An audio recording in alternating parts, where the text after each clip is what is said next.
Welcome to the Humans of Hospitality podcast. I know so many of you listening to this show love your local bar, your local restaurant, maybe your local hotel, and have so many fond memories of time in hospitality businesses. This is the podcast where we get to chat to the human beings behind the scenes of that industry. Maybe the chefs or the bakers or the coffee roasters or the gin distillers or the craft brewers or the entrepreneurs, but all doing an amazing job of making sure that hospitality stays interesting and the big, dull, formulaic brands do not take over our high street. Please enjoy the show.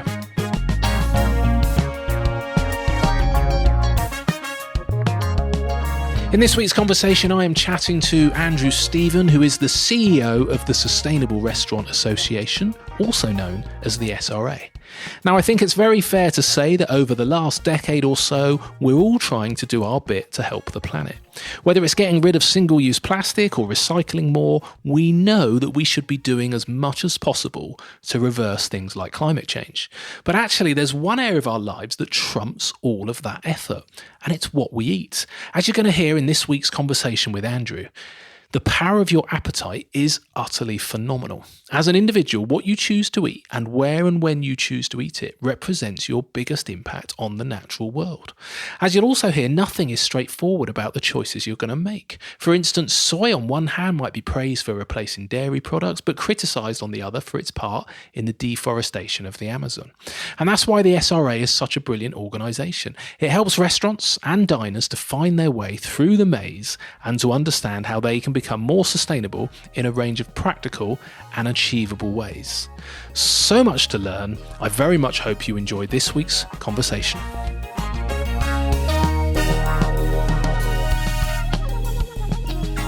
Andrew Stephen from the SRA, thank you so much for sparing the time to be on the podcast. Much appreciated. You're very welcome. Before we start, can you just explain, I've just wandered around, slightly lost around some funny little canals and stuff. Can you just say where on planet Earth are we today, please, Andrew?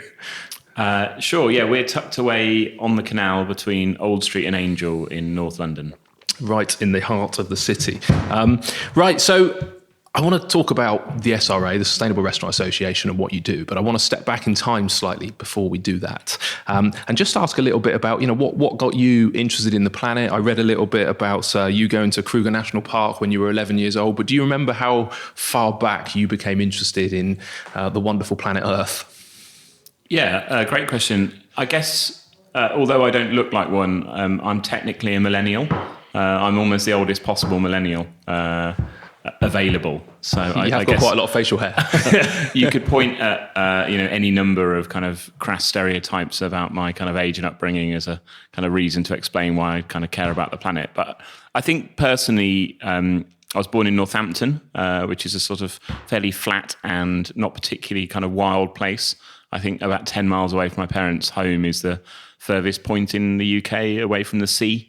So, we're surrounded by a lot of warehouses and a lot of kind of picking and packing jobs and, the occasional roadkill badger. But I was lucky enough, just after Nelson Mandela got elected, my dad was working for a kind of railway company and he was posted over to South Africa. So in 1994, I was 11 years old and I spent the next kind of 8 summers in South Africa, kind of with my mum and dad. And yeah, it just completely blew my mind, I think, as a kind of 11, 12, 13-year-old boy, kind of visiting the Kruger Park and seeing, I guess, somewhere truly wild on that scale with the kind of biodiversity. And it just sort of left a huge impression on me, I think, that there was something there that was worth celebrating and worth protecting.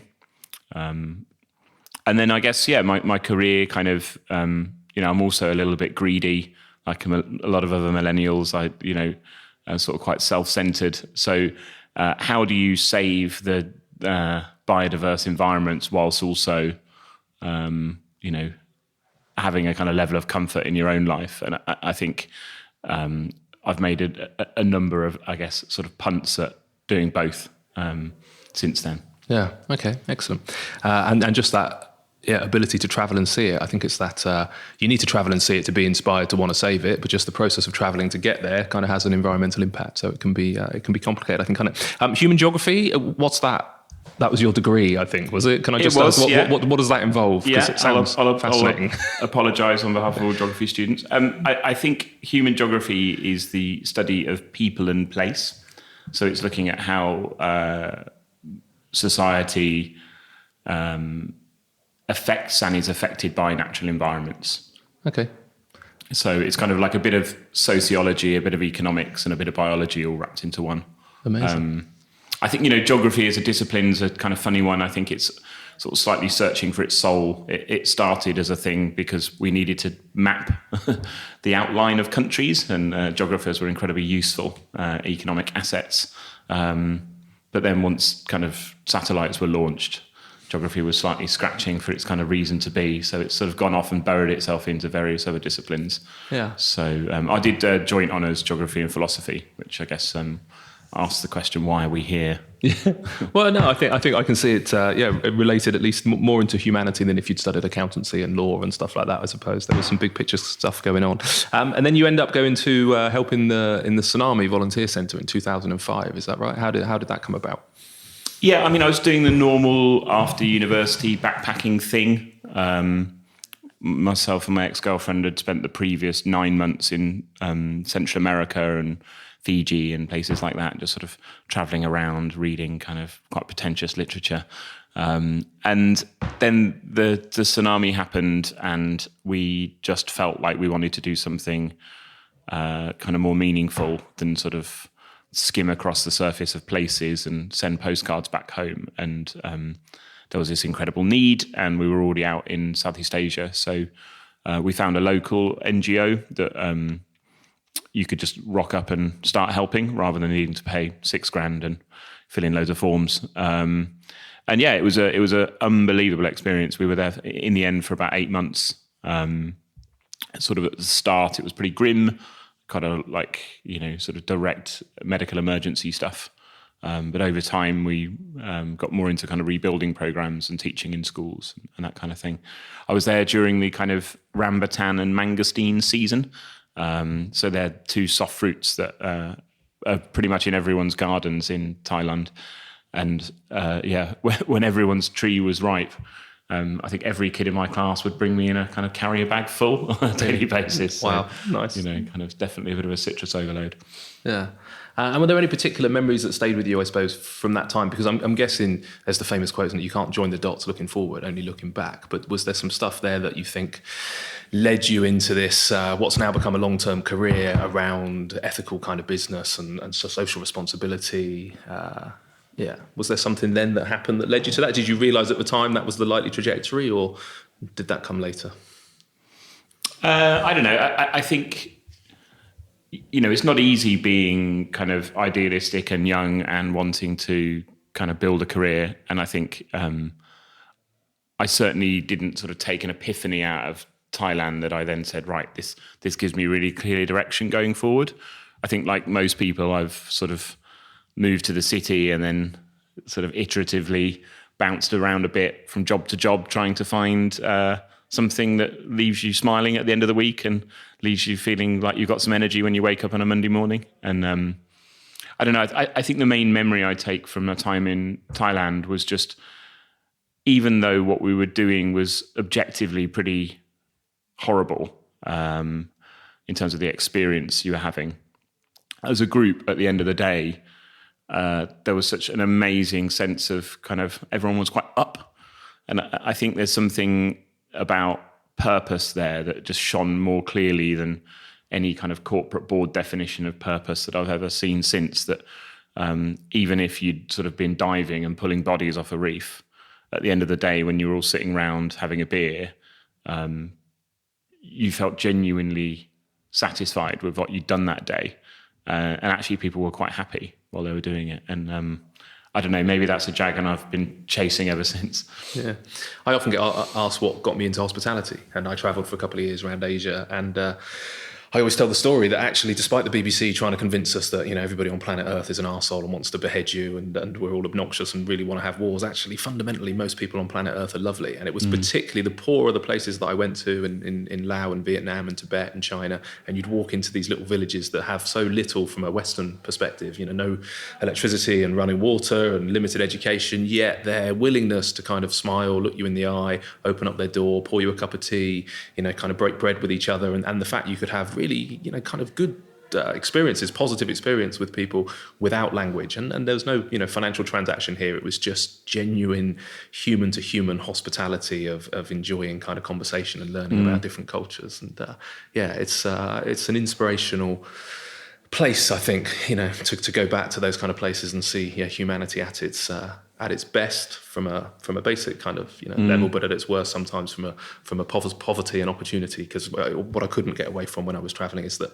I still fundamentally had a passport and a credit card, and that most of the people I was spending time with didn't have that opportunity. Yeah, so, amazing places.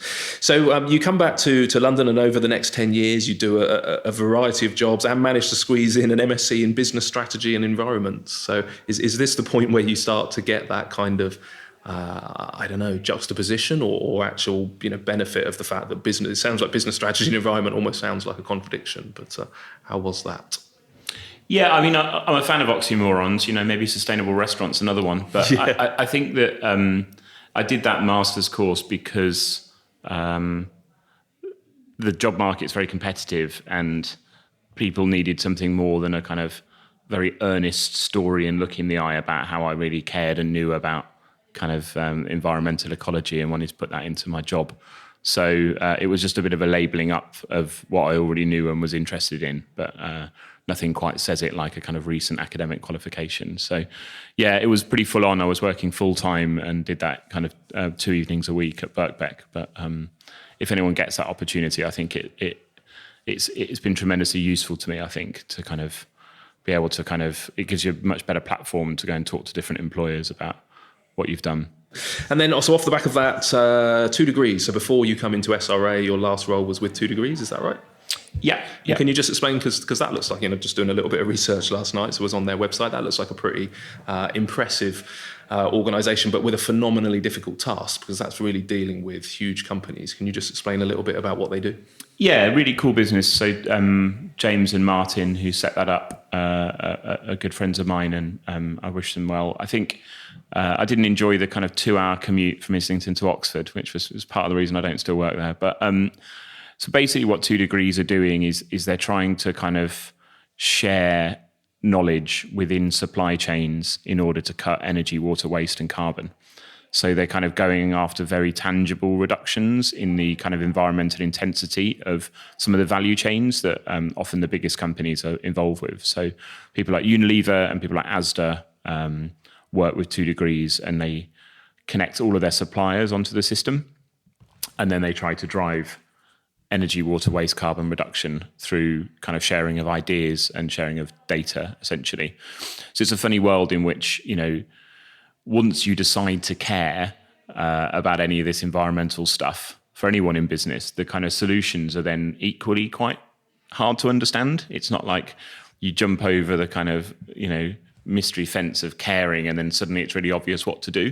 And if we could just make sure that once people decided to care, they instantly made the best available choice, there's quite a lot of power in that, and everyone learning from each other's mistakes. So that's the kind of thing that 2 degrees do. They're sort of trying to take some really big bites out of the kind of environmental intensity of UK manufacturing through their Manufacture 2030 programme. And I was involved in a couple of projects with kind of Asda and Unilever as well. Right.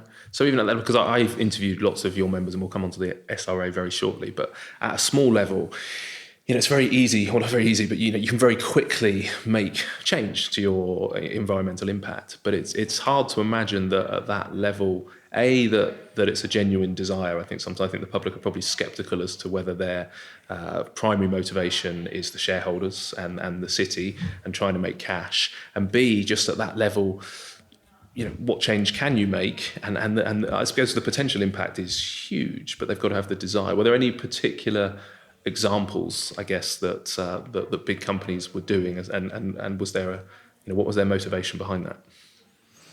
Yeah, I mean, I'm as much of a cynic as the next guy. I think my actual direct experience, though, rather than the kind of editorial line I've absorbed from 20 years reading The Guardian, is that even the largest businesses are full of individuals who care just as much as you'll find people caring who work for smaller businesses. And actually, those individuals will have kind of slightly different sets of tools in terms of power and parameters, if you like. So I think what we did at 2 Degrees was we basically found individuals within large businesses that wanted to drive change and thought quite carefully about what bits are up for grabs and what bits aren't. I guess, you're not going to get too far in terms of influencing business on sustainability if you're a moral purist, I think. I don't see it as an either or about trying to drive shareholder value and making some positive change. I think the key is trying to find something that you can objectively measure and then achieve, rather than just stopping at a kind of vernacular set of sentences about intentions. And I think what 2 Degrees did very well, and what I tried to bring to the SRA, is kind of measurable reduction in greenhouse gas intensity of the pound of profit that that company's making. And I think we need to kind of do that across the entire economy, not just sort of, I guess, demonize some and achieve it with others. I think, there's a genuine choice about, the Sustainable Restaurant Association, for example, and we get quite a lot of flack for our inclusivity. I think, there is a theory of change that suggests that we could focus on patting on the back the already sustainable, and we could do that exclusively, and it would be a ton easier. And my team would have, easier Friday afternoons. But I think when we then sit down at the end of the year and say what's happened differently in the world because we exist, I think we'd have had a shorter list. So yeah, bit of a rambling answer. No. We're going to dive a little bit deeper into that, because that complexity of how you fundamentally need to have a relationship with big companies. I have the same situation. In the fact, my fundamental ethos in the restaurant world is, buy local, buy sustainable, know where produce comes from. And then there's a reality that, Sauvignon Blanc comes from New Zealand, or some really good Sauvignon Blanc comes from New Zealand. Coffee comes from around the world. So when there's a local season for strawberries and asparagus, buy local. But certain things, need to travel globally. And then we rely on big companies sometimes to supply that. So in the booze side of it, we have big, huge, multinational companies like Diageo. So we can't always just work with our local fishmonger and his day boats and stuff like that. Yeah, So, I mean, don't get me wrong. I think we'd certainly benefit. And, the work I did with 2 Degrees and the work I did with the SRA would certainly benefit from clearer, better intentioned legislation and regulatory environments which placed a different incentive on business. I'm certainly not trying to say that we shouldn't aim for that. But I think that if you look, for example, at what inspired a lot of the companies that 2 Degrees work with to take part in that kind of initiative, it's the increasing measurability of environmental outcomes of the value chains that they're in. So from the stuff they buy to what their customers do with it, that forces them to look a little bit beyond their own walls and say, well, we're really sustainable because we've got a solar panel on the roof. And lots of kind of food businesses and FMCG businesses, who are the main people that 2 Degrees work with, the majority of the environmental footprint is either in the supply chain or in the kind of like customer. And actually the bit in the middle that they do, there's only so far they can go. And if they want to try and have any kind of claim around restorative or carbon neutral or net positive, they've got to try and somehow influence a lot about that supply chain and influence quite a lot of what their customers do. Yeah, and I guess the debate is that their responsibility, and they certainly have the opportunity to make a huge difference in the same way that restaurants can, from the consumer perspective as well, from the supply perspective, which we're going to come on to. Yeah. So I guess, I think in terms of responsibility, I think who decides. I think that once your investors start thinking it is, then it is for quite a lot of big businesses, and it's something quite interesting if you look at some of our largest members. It's investor relations that I guess is our keenest conversation with them. Sustainable Restaurant Association, then there'll be a number of people listening, I'm sure, who, whilst it's exceptionally well known in the industry, perhaps less so as a consumer brand. I don't know, we'll come on to that. So can you just explain what is it and how did it come about? Sure. So the SRA, for brevity, is a 10-year-old not-for-profit social enterprise and member organisation. So we work with all kinds of food service businesses, from hotels to pubs to cafes to restaurants, quick service to multi-Michelin star, and we help them accelerate their sustainability. We do that through accreditation, and we run a kind of rating scheme that kind of has a kind of, hilarious job of saying what percentage sustainable you are. And then we do that through advisory and kind of picking things and being quite specific about what to do. Okay. How many members do you have? We've got about 450 businesses that are members of the SRA, and they've got about 10,000 kitchens. Okay. Can you give some examples? Because it's a real range, I think, I've interviewed some of your members who might be tiny producers. Chalkstream Farm, I think I interviewed recently, Cabrito Goats, but you've also got bigger businesses. Can you give an example of a few? Yeah, so I guess we work with about a third of UK universities. We work with some of the kind of medium-sized contract caterers. We work with quite a lot of fast-growing kind of businesses that are on that kind of independent interchain trajectory, I guess. So people like Rosa's Thai and Oaxaca, Leon, work with places like Le Manoir. Raymond Blanc is our president, and they're one of our founder members. And yeah, a heady mix of kind of independent restaurants around the country, in places that you'd expect, like Bristol, Brighton, London, and Edinburgh. Okay, and do some of the big kind of corporate chains get involved as well? They do, yes. So we work with Young's and Wetherspoons in the pub world. We work with Pizza Hut, Nando's. We've just had Mitchell and Butler join this year, who are the second largest hospitality business in the country, 1,500 sites. Wow. So that gives us our slightly showy-offy 10,000 site number. Okay. Excellent. So in sustainability terms, what would you say are what's the main two challenges that the planet currently faces? Easy. The main two challenges we face are, from a pure environmental perspective, it's climate change, you might have heard of it, and biodiversity loss. I'm glad you answered with that, because that was a slightly loaded question, because they were the two that we're going to focus on. So people understand climate change. I think that gets talked about a lot. It's in the news almost on a daily basis, but biodiversity loss, probably less so. What do you mean by that? I guess biodiversity loss happens when agricultural systems expand and when they become more intensive. So it's a kind of proxy for the kind of reduction in the amount of wild space there is. So as we turn our small farms into large farms, as we become kind of more chemically intense or more monoculture in our kind of farming practices, they all contribute in the UK to kind of biodiversity loss. I think some of the big ones globally are around the outcomes that our food system creates for forests and for oceans. Deforestation is accelerating, not slowing down, everywhere on Earth, and not least in some of the most biodiverse places like Indonesia and Brazil. And the chief cause of that is agriculture. And that's increasingly about commoditized agriculture that's part of our kind of international food system. So even if you're getting British chicken, it's probably being fed on Brazilian soy. And I think that there are a number of core things that are in our diet that are really accelerating that biodiversity loss, from kind of coffee to sugar to palm oil to soy, either that gets them turned into some sort of smug vegan tofu or is fed to cattle. Amazing. So this is The Omnivore's Dilemma. Have you read that book?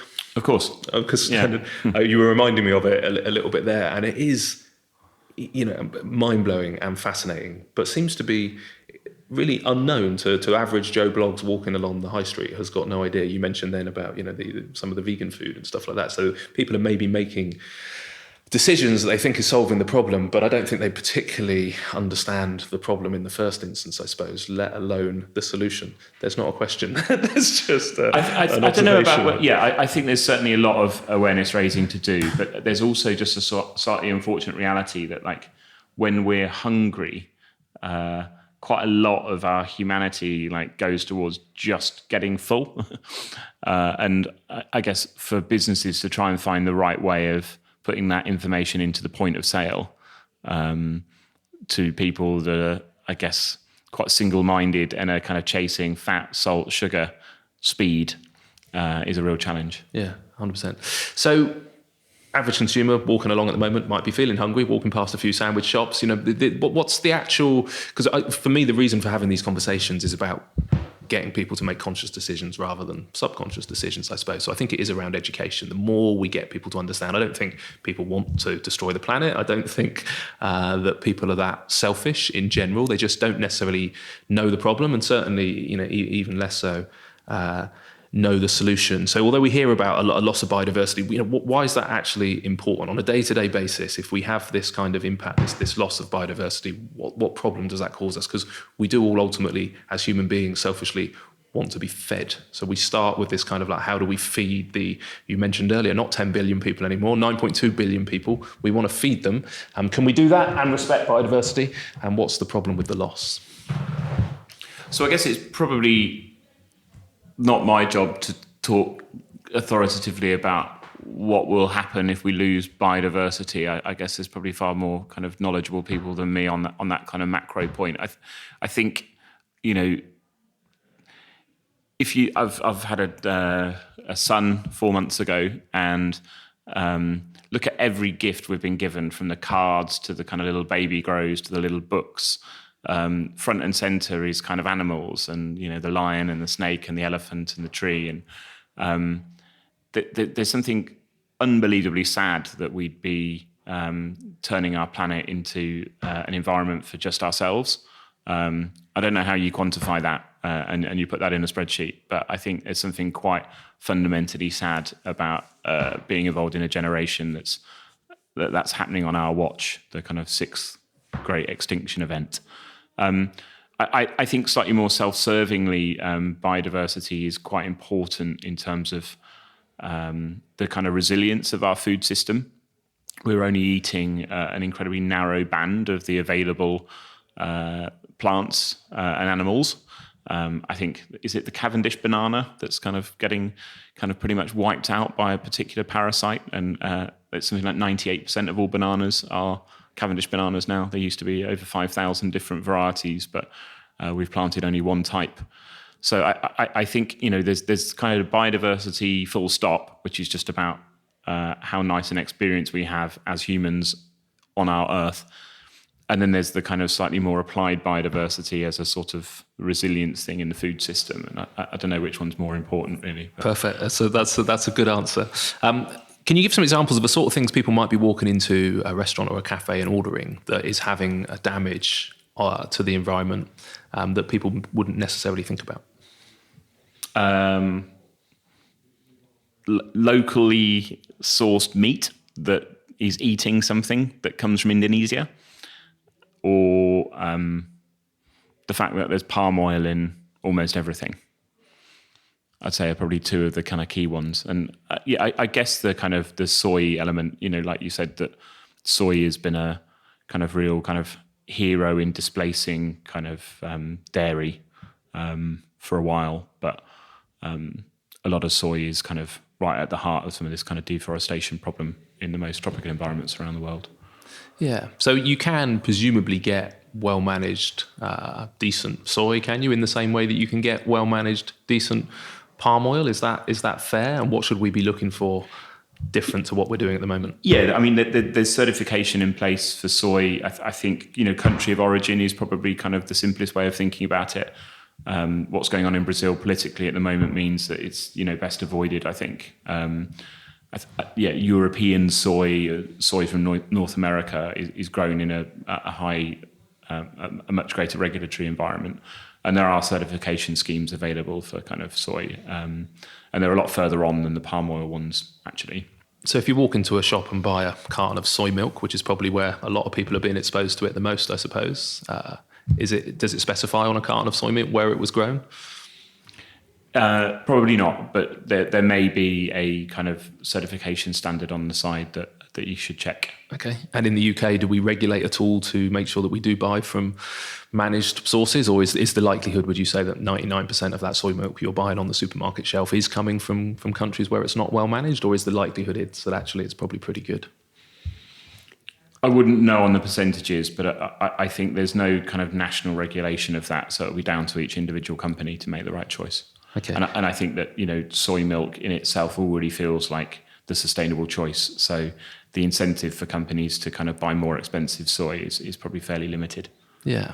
And this is, I think, where it becomes complicated for the consumer. And I have this conversation a lot as I've started going around the country. I've been having it a lot with my chefs for years. I remember having a chat with a chef probably 11, 12 years ago now about where we source our fish and how we source our fish. And his answer to me was it's God's choice whether there's any fish in the sea, which obviously I thought we could probably do a little bit better than that and try a little bit harder. But I guess the big debate has been around whether it's our responsibility, again, who chooses. So the opportunity for me, for chefs, it's probably changing recently, but I would say traditionally most of the chefs that I've met have been interested and from a training perspective in the taste of food and the presentation of food.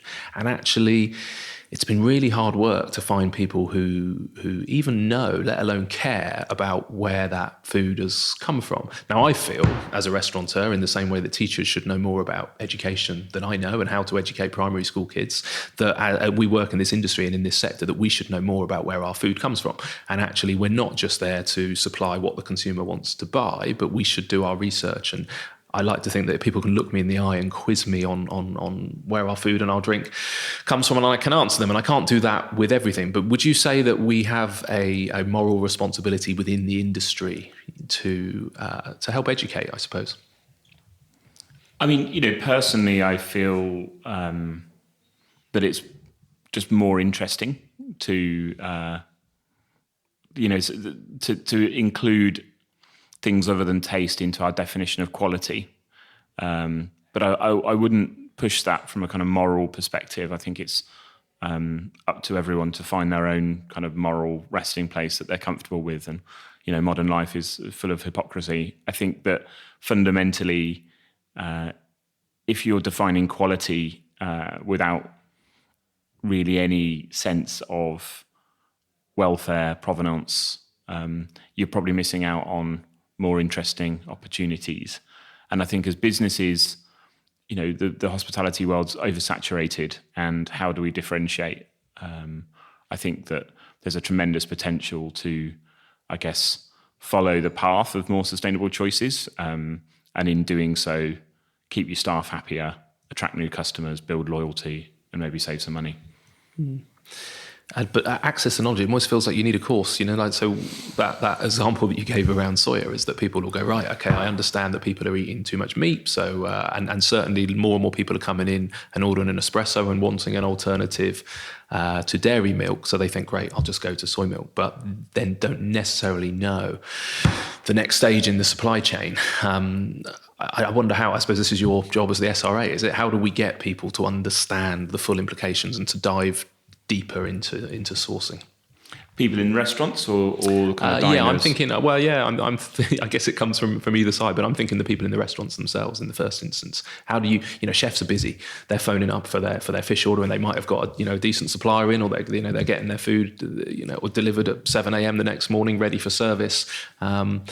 How do we educate them around the deeper dive into the deforestation of Brazil as to where their soy milk came from? Yeah, I mean, it's almost impossible, in fact, when you take all of the issues that exist, to imagine that our theory of change is that we make everyone an expert in all of it. So I think what we try and do at the SRA is we have this framework, these sort of 10 areas under kind of environment, sourcing and society. And it's our kind of, I guess, informed but ultimately subjective perspective on what it means to be a sustainable restaurant. We feel quite confident that if you nail all of those, you're having a restorative impact on people and the planet. But we don't say to restaurants or to people that work in restaurants that you need to kind of get to 100% on all of them, because quite frankly, with how people value food and the kind of, lust of convenience, it'd be challenging to, I guess, connect a business that got full marks on every area with a kind of customer base in a lot of urban settings. But I think what we see happening is that people are becoming more aware of, I guess, the power of their appetites. It's a bit bumpy and a bit disorganized and a bit kind of single issue and a bit reactive and a bit finger pointy. But if you look over the last couple of years, there's been a number of, I guess, rising tides of kind of awareness around kind of marine plastics or around kind of meat and flexitarianism and kind of, I think, as if you're running a food business, you kind of need to raise your level of knowledge about your impacts on these 10 issues up to, I guess, a level of competence. And then once you're there, you're in a position where you don't feel quite as threatened, I guess, by what customers might suddenly say to you on Twitter, because you've basically got a way of answering their questions and you've made conscious choices about where you've been able to get to. And then I think what we try to talk to businesses about is sort of becoming T-shaped. So kind of across the top, they've got a level of awareness on how well they're doing on all the factors, but then they pick one or two, often one works quite well, to really go for. And that's where you get geeky and you learn and you really plow into the resources and you invest the time. Because actually, a food business or a restaurant or a cafe that sort of tells you about everything it thinks it's doing well, it's a bit like that person in the pub that's sort of just telling you about all the brilliant things they've done that week. It's not that any of them are fundamentally uninteresting, but they add up to something less than the sum of the parts. People go and sit somewhere else. And I think as a chef or as a restaurateur, picking one thing to be better than most at, whilst having an awareness across the 10 areas of our framework, is a really good time efficient and kind of smart way of trying to navigate the complexity. And as the SRA, do you actually go off and proactively do the research into certain topics? Are you a kind of an access point, I suppose, for information where people want to deep dive into a certain area? Do you provide that information? Yeah, it's regrettable in a way, the kind of percentage of what we know that sits behind a paywall called membership. It's a slight annoying reality. I'm very proud of the fact that we don't get any kind of central government money and that we've built a kind of scalable business based on providing members things that they value. There's hope there that we can grow a lot quicker because of that. But I think a consequence is that quite a lot of what we know then ends up being behind a paywall. So our members have access through an event program and online community to a real depth of knowledge and research that we're kind of pushing into being more like programs and curriculum and e-learning for people to kind of go on. So we've got two really cool new initiatives, one of which is helping restaurants halve food waste, and the other one is helping them really simply understand the greenhouse gas footprint of all the food they buy. And we've turned those things into 6-week programs that you can do for free, but they're kind of only available to our members, unfortunately. Okay. Yeah, that's a tricky debate for humanity, isn't it? I remember reading an article, it might have been a documentary that I watched around the fact that all of the education books, there's been I don't know if it was hundreds of thousands, certainly thousands of books written on any topic for the past humanity around science, around medicine, around just the way the planet works and all that kind of stuff. And then a couple of the big publishing houses bought up all of those books. And now the only way you can access those books is if you're a big university and you pay your subscription. So you've got all of that knowledge and all of that information fundamentally, again, behind a very expensive paywall in that example, because you've got to be a big university. I don't know, you must spend some time thinking about, well, what's the solution? Is there a certain amount of stuff that you give away for free that then is a hook to try and get people involved? And have you thought about how you solve that on a bigger level? I mean, in our own small way, we've got a number of free things that every restaurant can do. So One Planet Plate is a campaign we have that asks you to put your most sustainable dish on the menu, send us the recipe, label it up to customers, and we kind of help both promote that and also give you a bit of advice about what that might look like.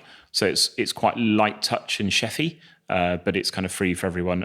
I think there's 1,500 recipes on the site at the moment, and half of those are from non-members.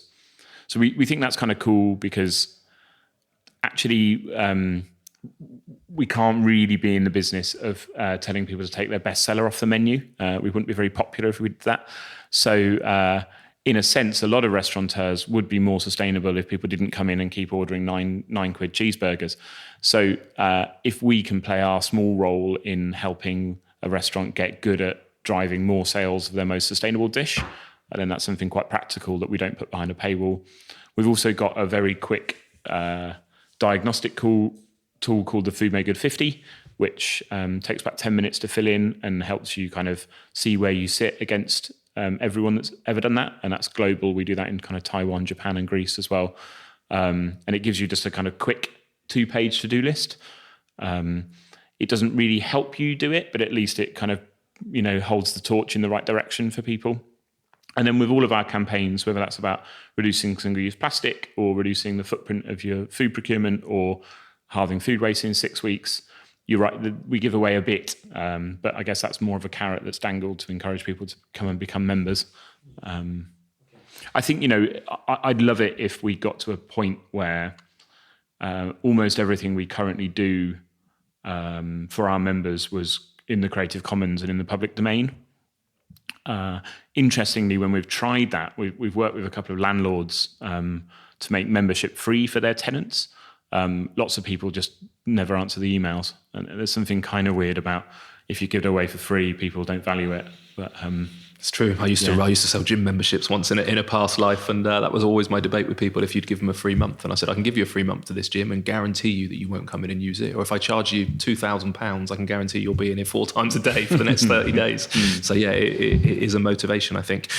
You mentioned then about taking off bestsellers off the menu and the challenge with that. So I think it's been fairly well publicised, particularly it feels in the last few months, maybe with the World Health Organization coming out with its kind of sustainable diet for the planet. But this thing around eating less meat as an example. So clearly in the West, our desire to often eat meat 3 times a day is having a huge destructive impact on the planet. And when you learn this information, as somebody who didn't come onto planet Earth to kind of make the situation worse, and as a restaurateur, part of you feels, right, that's it. I just need to take meat off the menu, and it comes back to that education piece. And then you realize that, okay, that will be the end of my business. How do we get that balance? What's your thoughts, I suppose, from the SRA perspective or from your personal perspective? Is it a case that we need to do more quicker, otherwise there's not going to be a planet to protect? Or actually, do you see this as being a little bit by little bit, we take people on the journey?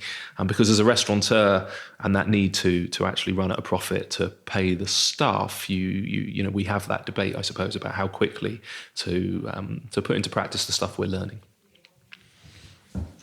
I think that on some level, a most basic definition of a sustainable restaurant is that it's still open. And we don't ask people to make kind of martyr-like decisions. We work with people like Hawksmoor, and I guess our ask is around kind of more veg and better meat. I think we spent most of the last decade kind of encouraging people to kind of up the quality of the meat in terms of kind of welfare and other indicators. And in the last kind of year, we've really started being heavier on the kind of meat reduction message. I think it's kind of completely inarguable that beef and lamb in particular are the kind of sharp end of the kind of embodied environmental footprint of your menu. So I think as a restaurateur, there's a kind of make your own mind up, but I'd say moral imperative to use all the tricks of your trade to nudge people away from those. But I think that doesn't mean nudging people towards the burger restaurant next door, right? So I guess that's the kind of complexity we need to hold on this one. I think places like the Roebuck in Elephant and Castle, Jareth there is a great chef and kind of friend, and he's started putting kind of 50% lentil and mushroom in his beef burgers, and no one even notices. So I think, there are ways of doing it without sort of making a big kind of, Moses-like set of commandments and kind of really preaching at your diners. It just takes longer, I guess, doesn't it? So we've had the debate in our restaurant as I've learned more about it and changed my own diet, again, just down to knowledge, I think. Just, there were things that I didn't know. And once, we know things in the same way that we changed our approach to what fish we sold a number of years ago. Once we were fully aware of the impact of beef, we changed it. But I think the key change for us has actually been putting plant-based dishes wherever possible next to meat-based dishes and giving people an alternative really obviously on the menu. So whereas before our vegetarian and certainly our vegan food might have been buried in the bottom right-hand corner as a bit of a token gesture, now, we'll have a burger and it will be a beef burger, a chicken burger and a plant-based burger. We might have a curry and it will be a chicken curry and a plant-based curry. Nachos, there's a plant-based and there's a traditional. And as much as possible trying to build it into the menu and just hoping that little bit by little bit people will make a choice and go, you know what, I'm going to try that plant-based burger today, and that we take them on that journey. But I look at other kind of fully vegan restaurants and recognize that they're way ahead from an environmental impact. But actually, I think if you just tell people what to do, there's less of a chance. And in some ways, holding their hand and taking them on that journey and showing them bit by bit is a better solution. Absolutely. And I wouldn't feel guilty about meeting customer demands for meat still. I think that we're trying to shift diets of the whole system, right? And it only really matters if we all do it. I think, for every one flexitarian in Islington, you've got 100 people in China having their first cheeseburger. So, we need everyone to do what they can on this, not just the vegan restaurants to be put on a pedestal and serve the people that have already made their minds up. They can all keep doing that forever as we burn. We need to try and find ways of kind of nudging people in the mainstream around this kind of stuff. And there's some of the things that you've just mentioned there. We've got a ton of resources on this about, I guess, how to push plant-based sales without preaching at your customers, that I'd encourage people to come and have a look at. If you type SRA in food print, you'll find a lot of kind of information there. I think we're partnering with the WRI on their Cool Food Pledge, and I think that's a really practical way to kind of think about it. That asks you to make a reduction of 25% in your greenhouse gas intensity of all the food you buy by 2030. Now, some people might say that's a bit slow. It certainly feels like quite a long while in terms of 11 years, but I guess if you're a brand that's kind of got meat in the title, those are the sorts of timeframes that it might take, and that's certainly in line with the overall need to halve the carbon intensity of the food system by 2050. Yeah, because I think, again, it's changing, but I think most people don't realise that they're doing their bit. They might be trying to recycle, they might be trying to use less plastics, they're doing all of that, but actually, what we eat is the biggest kind of environmental impact, really, isn't it? I think is it 25% of global emissions come from agriculture, or it might even be higher than that. I don't know. Do you know? Yeah, there's various calculations depending on what bits you include, but I guess one we talk about quite a lot is that as an individual, your food choices are your biggest impact on the natural world, because it's not just about carbon. I guess it's about like land use change, it's about biodiversity loss, deforestation, about water footprint. So the food choices of each individual are their biggest impact on the natural world by far. I think I read something like on a plant-based diet you need 1.5 acres of land per human being, and on a meat-based diet it's more like 120 acres or something like that, predominantly because of the feed. It's just an inefficient system. Growing all of the food to feed the animal is fundamentally hundreds of kilos of food going in to grow a couple of kilos of meat, I suppose. So it's it's areas that I guess people don't necessarily know. And when you talk about sourcing meat and sourcing better meat, I think we have this perception in the UK that we've got higher welfare standards than maybe a lot of the world. Is that the case? And is it a case of buying British? Is it a case of buying European? And with what's coming potentially on the horizon with Brexit, although a certain amount of chicken already comes in from Thailand anyway, but maybe an influx of meat from America or from South America, where should we be actually looking to buy better meat? I think we have one of the most developed animal welfare certification regimes of anywhere on earth. The number of different organisations that are kind of active domestically that are kind of certifying stuff at farm level. We also have a kind of relatively small scale set of farms in places like Wales, which kind of, I guess, lock in some of those kind of benefits. I think there's a few blind spots though. I think in terms of feed, you can have quite a high welfare practice, but have imported feed, and that can be challenging. it's a really, really complicated issue. Unfortunately, I wish there was a kind of bit of a silver bullet. I think that, the sort of simple thing you mentioned, the omnivore's dilemma. I'd look at Michael Pollan's advice there, and I think eat mostly plants. And I think there is a genuine role for beef and lamb in our agricultural system. There's a lot of kind of pasture that is going to be very difficult to convert into kind of plant-based agriculture. But we need to kind of not shy away from the fact that it needs to be a kind of once a month, once a fortnight thing, not a 3 times a day. And I think the other thing to try and hold on to at the risk of even more complexity is that we shouldn't sort of demonize all meat and then sort of celebrate all plants. I think there's a fair bit of Peruvian asparagus knocking about in Waitrose. You've got kind of avocado that are being grown in water stressed areas and then flown in. I think we need to think about eating locally and seasonally as well on the plant thing, and not just simply demonizing meat. Mm.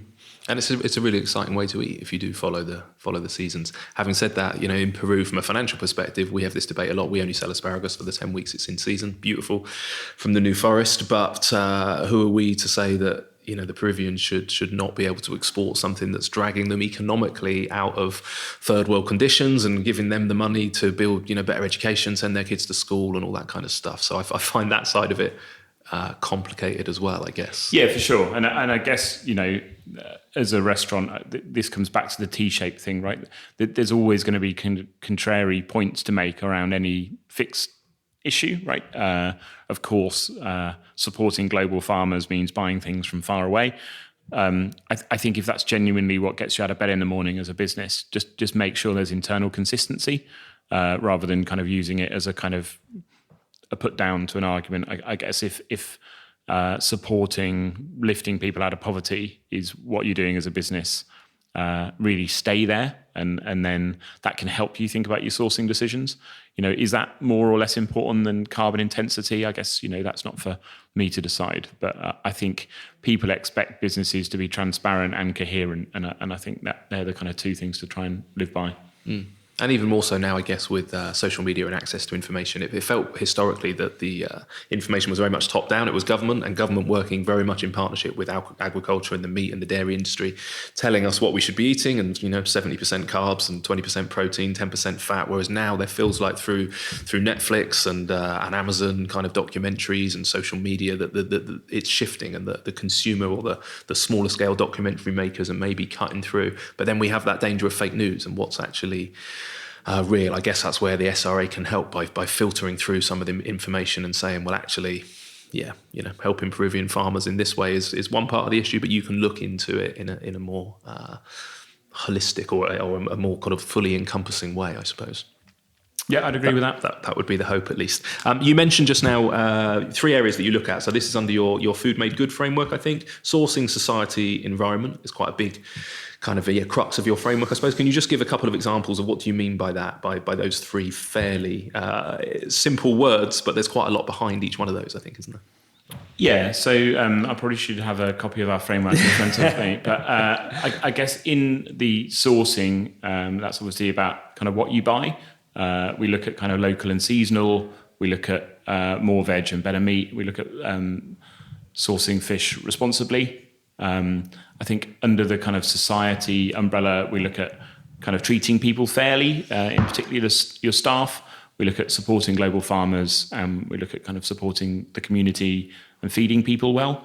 And then environment, I guess it's more of the kind of hard metrics around kind of energy, water, waste, carbon. We look at food waste. We look at reduce, reuse, recycle.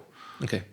And it is a really useful way of, not just starting with the huge Google global picture, but actually focusing in some areas that you guys have obviously spent a lot of time doing some work on and coming up with a framework which has got some quick wins in it. And actually it just reminded me, because we were members very much in the early days, and then just decided to crack on and action a load of stuff ourselves, without that framework. But it was a great reminder going back onto the website last night, and it got me thinking about some of the things that we can do. I mean, I guess the point of the framework, right, is not just to point at what the problems are. but to sort of get a little bit more editorial on what should we actually do. I think there's a truth of that framework is that on every area, there's quite a high amount of abatement potential, which is, I guess, the difference between average practice and what some restaurants are already doing. One person's as impossible as someone else's. I did that 2 years ago, right? And I think being the CEO of the SRA means people kind of ask you fundamentally big and difficult questions quite regularly. But actually, all I'm trying to do is narrow the gap between average and best around all of that stuff. I'm not trying to help restaurants do the impossible. But I think if we can get kind of the whole industry up to the level of some of the best on food waste, and if we can get the whole industry up to the level of some of the best on sourcing fish sustainably, then that's enough. It's a great objective to have. The other way to trigger change is obviously this is predominantly voluntary. You're requiring on people to buy membership. You're educating them. You're working with them. Legislation is obviously one of the other key ways that we can potentially fast track some of this stuff. How's the UK doing from that perspective, I suppose, around sustainability and food and where it comes from a legislation perspective? And is there any stuff that you would like to see the UK government do differently and faster? I think we've got a relatively developed set of kind of on-farm agricultural legislation. Without sort of getting stuck on kind of what's happening politically at the moment, I think that there's relatively little legislation for businesses. We have quite a kind of Anglo-Saxon laissez-faire attitude to business regulation compared to a lot of other places.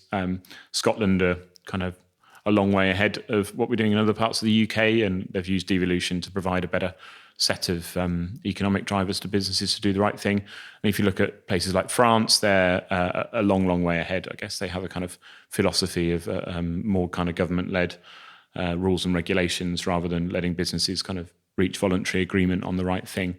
So I think, massive caveat that there's this thing called the agriculture bill and fisheries bill, and it's all completely up in the air, and it's just in draft at the moment, and that might kind of lead to a kind of lot of changes.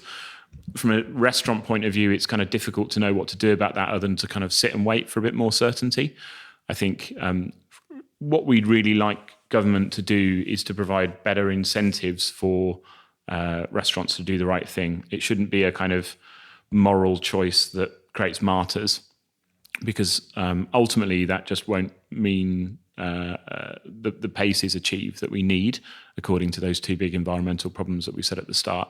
And I've got hope. I think that just from a kind of very cynical kind of business perspective, people like UK Hospitality are out there doing great work, kind of lobbying government on behalf of the sector, but they're actually asking for quite expensive things like business rate reduction for all hotels, restaurants and pubs. I guess we'd say only for the sustainable ones, and that sounds a bit cheaper to me. I think if we can kind of make taxation and business rates kind of progressive and dependent upon performance, we think it should be more economically advantageous to open a kind of social enterprise community cafe serving largely plant-based meals and redistribution surplus to homeless people than it is to open another fried chicken shop. But right now, that's not there. So I think there's a series of quite tailored interventions government can make around that kind of business context. Sounds good. Are there any examples? You mentioned Scotland and France being further ahead. Are there any examples of something they're doing differently that the UK or that England could adopt? I think the big one's probably kind of food waste management. Both Scotland and France have kind of legal minimum requirements on businesses around kind of measurement, separation, reporting and reduction on food waste. That's fueling a lot more edible food entering a kind of being fed to someone needy, but it's also avoiding the kind of great environmental problem of food waste going into landfill. So both Scotland and France are kind of doing a lot better job on that by basically making it compulsory. Okay. That's a relatively easy one to resolve. Not so much, I suppose, what gets wasted, although you'd think any decent restaurant is going to go out of business if it wastes too much food. But certainly what happens with that waste, there are, I would presume, collection facilities in most towns now to take that food waste and do something better with it than chuck it in landfill. So that feels like the solution is there. It's just the motivation for people to do it. Yeah, for sure. Sorry, no, go on. You carry on. You're moving your call. Sorry, I will wrap up. Shortly. Yeah, I can do another 9 minutes if I. Perfect. Yeah, I saw the time. Thank you for moving it. Cool. Yeah, I mean, I don't know. It all gets really complicated, doesn't it? And I'm conscious that I don't want to leave people feeling kind of wallowing in the number of issues and the complexity of it all. I think there are some really kind of simple ways to kind of simplify, and there are some win-wins that are kind of good for business and good for the planet. And I think, fundamentally we need, to keep what's kind of brilliant about kind of independent hospitality, but also try to kind of lead as well as just feed. And I think it's not enough to kind of wait for diners to kind of start demanding stuff and think I'll change then. I think, if we look at how little we value food and understand its provenance, hospitality you could see as a victim there, but you could also see as a cause, and maybe even it could be a cure. And I think that if you want to have a really kind of simple story about what we need to try and achieve, I think not throwing meat in the bin might be my current favourite. You could talk about a story of a little calf that is born on the Speyside in Scotland and then is kind of live trucked down to Spain so it can be fattened in a less regulatory environment in terms of welfare and feed before being slaughtered and then sent to a hotel in Northern Africa for Scottish people to be on holiday at an all-you-can-eat buffet before loading up, but they're already 6 pints in, and then the meat goes in the bin.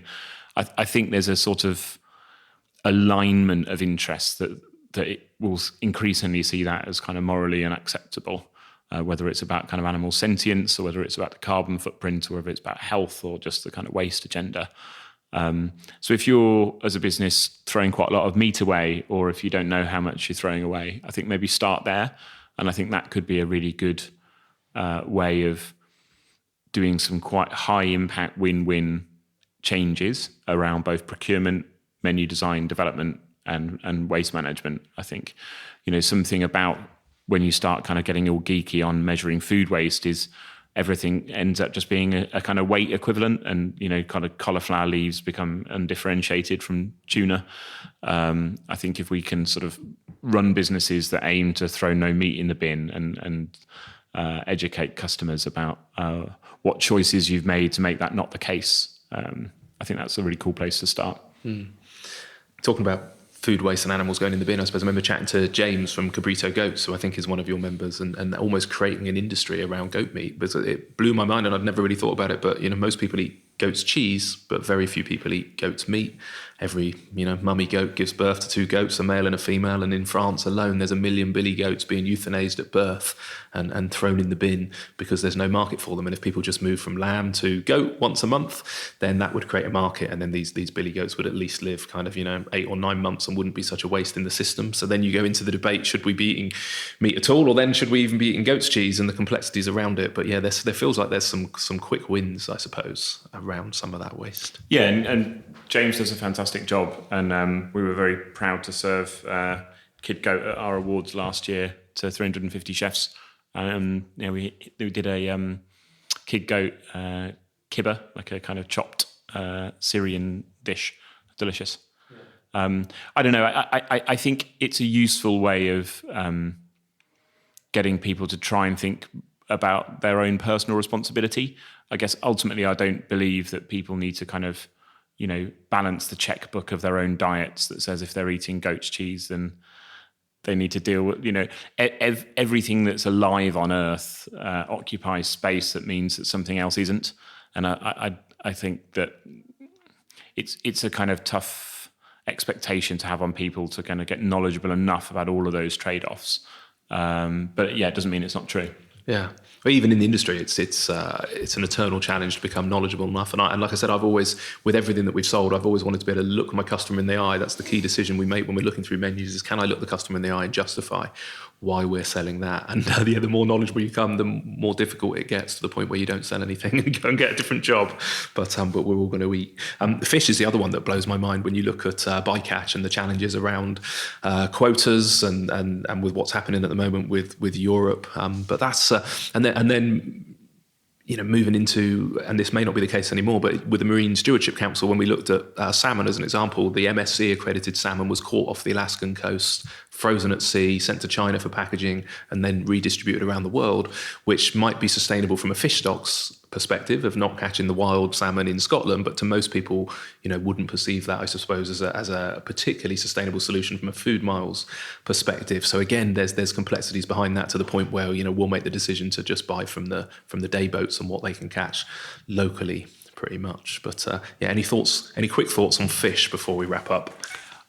I mean, fish is one of the kind of fieriest arguments we have internally and with our stakeholders, I guess, about our definition of good, better, best. I think, any certification scheme, be it kind of sustainable fish or organic or the SRA, is, to some extent flawed. It involves a paywall. It involves a process that not everyone can afford. It involves certain kind of normative judgments on, what's good and what's not. So you'll always have a sense that the kind of hyper-local, hyper-sustainable sits outside of certification. But then that same argument is used for some quite destructive greenwash. So you kind of end up chasing your own tail a little bit. I think if you look at, the big thing that's happening in quantitative terms around certification at the moment is the kind of movement away from fair trade. I think Sainsbury's announced that they're replacing it with fairly traded, which is their own kind of reflexive definition of the same thing. I think certification is a kind of flawed but necessary object that we should respect. And I think that at the SRA on fish, we do a lot of, I guess, quite manual work with people around their seafood policy, and helping people to have better conversations with their supplier. I think it will often be, crystal ball time. It will often be maybe a sort of better environmental choice to get something very small scale and locally that doesn't have any proven stuff. But then it comes down to judgment. And I think that judgment, comes from a conversation, and that conversation should be better informed. I think it's a problem when chefs are kind of swallowing whole kind of definitions of sustainability from their suppliers uncritically. And I think certification is one way of solving that. I think another way is kind of trying to kind of uplift the level of knowledge and ask some of the right questions. But yeah, very complicated. I think, in terms of UK fisheries policy, over half our quota goes to about 3 firms at the moment, so that there's a real prospect for change in the next kind of few years. I think there's some good arguments that I find convincing that we should be labelling all UK water caught fish as sustainable, any bycatch, rather than creating behaviours in which that's kind of chucked over because it can't be sold. I think we work with a lot of restaurants trying to look at species diversity and like beyond the big 5, as we call it.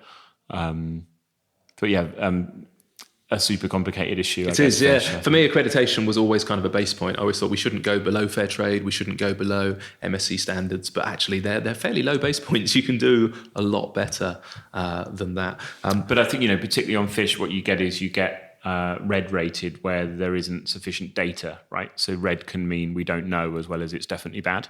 And I think that's particularly quite complicated, because then you'll have quite a polarized argument between a kind of local fisherman saying, this is the most sustainable fish you can get, and an accreditation scheme calling it category 5. And so, that has the impact of it kind of being wiped out of procurement specs.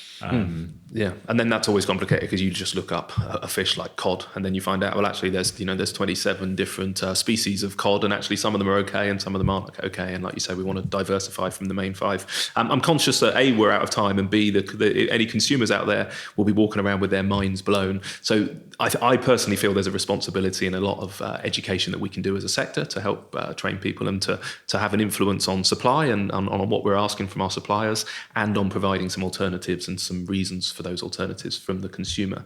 But is there anything for the consumer who's walking around out there listening to this in their earpiece, are there any kind of quick wins or things you would say, please do this either today, tomorrow, or in the next month, that they can take away with this that just makes it feel less complicated for them?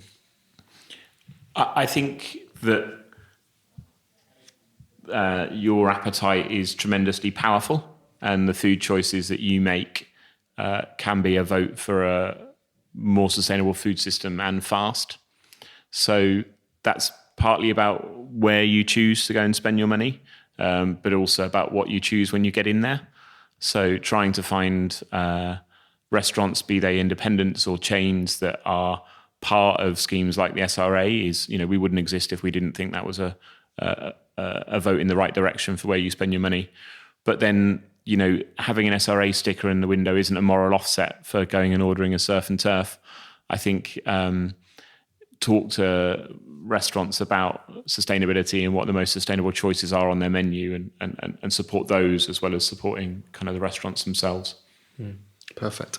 Where can people go to find out more? And if there's people out there who want to join, is it only restaurants and food producers that can join? Do you have a public sort of members membership as well, a consumer membership? Or? No, we haven't cooked that up yet. I think probably the most delicious page that we run on the internet is called oneplanetplate.org, where you've got about 1,000 recipes for variously sustainable dishes that answer some of these different challenges we've been talking about.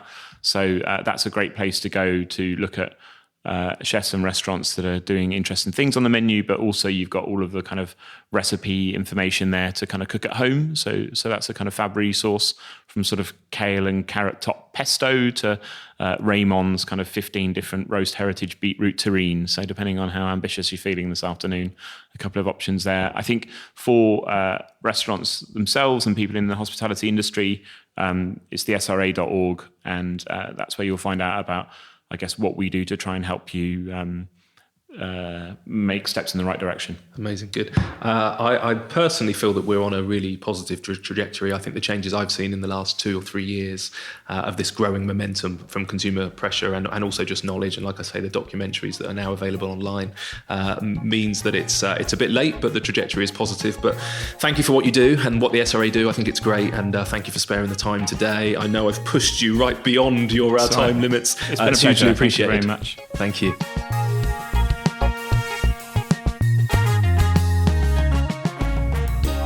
So there you have it. You have reached the end of another episode of the Humans of Hospitality podcast. Thank you so much for listening. Please go and visit our website, humansofhospitality.co.uk, for the show notes and extra episodes and information. And whilst you're there, don't forget to sign up for our newsletter and to receive free materials all about the humans behind our incredible industry. Lastly, if you could subscribe, rate and review this podcast, you will be massively helping me out, and it would be hugely appreciated. Thank you so much. We'll be launching another podcast in just 7 days' time. Cheers.